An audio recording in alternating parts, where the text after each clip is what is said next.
বুখারী শরীফে 1284 নম্বর হাদিস অথবা 5655 নম্বর হাদিসটি শুনে যায়। রাসূলুল্লাহ সাল্লাল্লাহু আলাইহি সাল্লামের আজাদকৃত প্রিয় গোলাম হযরতে যায়েদ ইবনে হারিসার পুত্র উসামা রাদিয়াল্লাহু তাআলা আনহু বর্ণিত করেন, তিনি বলেন, রাসূল করিম সাল্লাল্লাহু আলাইহি সাল্লামের এক কন্যা সংবাদ পাঠালেন যে, আমার ছেলের মৃত্যুর সময় উপস্থিত, অতএব আপনি আমার কাছে চলে আসুন। রাসূলুল্লাহ সাল্লাল্লাহু আলাইহি সাল্লাম বাহকের কাছে তাকে সালাম দিয়ে বললেন, আল্লাহ যা নিয়ে যান তা তারই, আর যা কিছু দান করেছেন তাও তারই।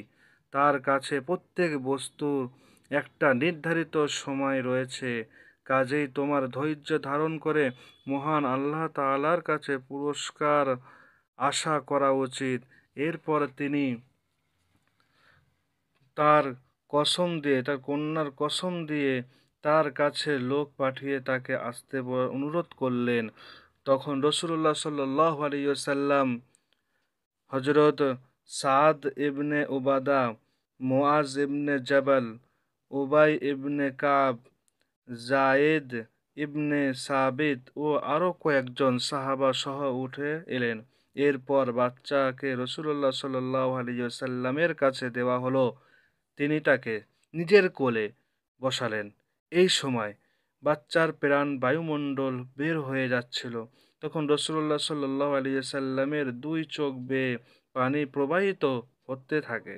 এরপর হযরতে সাদ হযরতে সাদ ইবনে রাদিয়াল্লাহু তাআলা আনহু বলেন, ইয়া রাসূলুল্লাহ, এটা কি?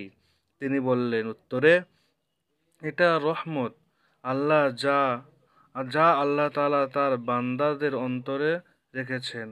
অন্য একটি রিওয়ায়াতের মধ্যে আছে, আল্লাহ পাক তার যে বান্দার হৃদয় চান এই রহমত দান করেন।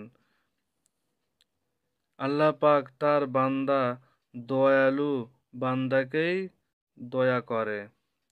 ভিডিওটি ভালো লাগলে সকলেই লাইক শেয়ার করে দেবেন এবং চ্যানেলটিকে সাবস্ক্রাইব করে পাশে থাকবেন।